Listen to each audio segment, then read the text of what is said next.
So. Well, tell us a little bit of the backstory. What brought you to the point of actually writing the story and what the book is about?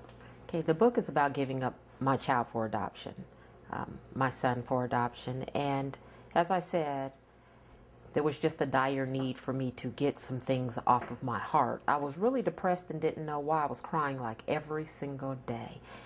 When I gave up my son 16 years before I wrote the book, and was told he had passed away, I just wrote that part of my life out of it was just gone. That chapter of my life was totally gone. Something you didn't talk about? Didn't talk about. I got married, didn't even tell my husband I had a son I gave up for adoption. None of my friends knew. I moved to a new state and nobody knew anything about me. Was that conscious, or was it just the fact that you suppressed it and it was pushed so far down that it just never came up? That's it exactly. It never came up. You could have known me and said, Sonya, remember when you lived in blah, blah, blah, you had...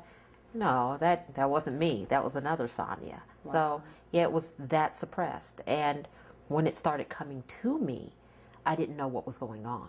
You know, just really bad memories. And I'm having these really bad memories, and I'm writing them and writing them. And I'm not going to lie, it wasn't even overnight that I realized I'm writing my own story.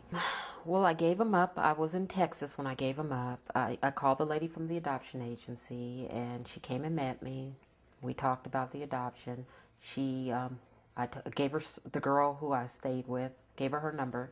She found my daughter for me. She picked up my daughter. You know, you got to trust somebody. So she picked up my daughter and took her to her house. Would bring her to the hospital to see me. But when the adoption went through, she bought me a ticket and sent me back home, me and my daughter, back to Colorado. So somewhere down the line, I ran into the child I gave up for adoption's father. And I thought he would be really upset with me, but he wasn't. And, you know, he was very positive and, you know, hey, maybe we should give us another chance. But we were having a conversation. It was really weird. And I brought up, you know, I thought you'd be upset with me about, you know, giving up our child. And he had no idea what I was talking about. I was like, yeah, you signed the papers. I didn't sign any papers. And so I gave him the number to the adoption agency. He called. And the lady was like, I don't know a Sonya. I don't know what you're talking about. So, but the adoption agency provided paperwork saying, hey, your son died at 1. Like I said in the beginning, I had so many complications, you know, that's believable. So that was it for me. Fast forward 16 years, I live in another state, and I've been married and divorced, and I have another child, and I get a packet in the mail. Well, first I got a letter in the mail, and it was just, hey, something, you know, we have news for you, something that happened on this date. What happened? I ball it up. Now I'm on my way to Bible study. And I get to the parking lot and I'm thinking, I know that date. October 16th, I know that date.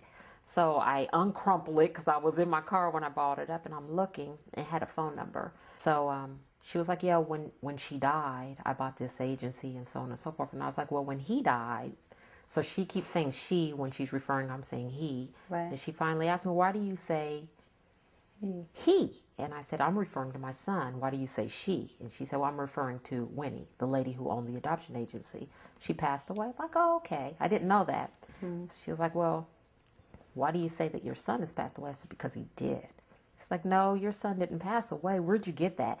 I think she thought I was lying when I told her that I was told that.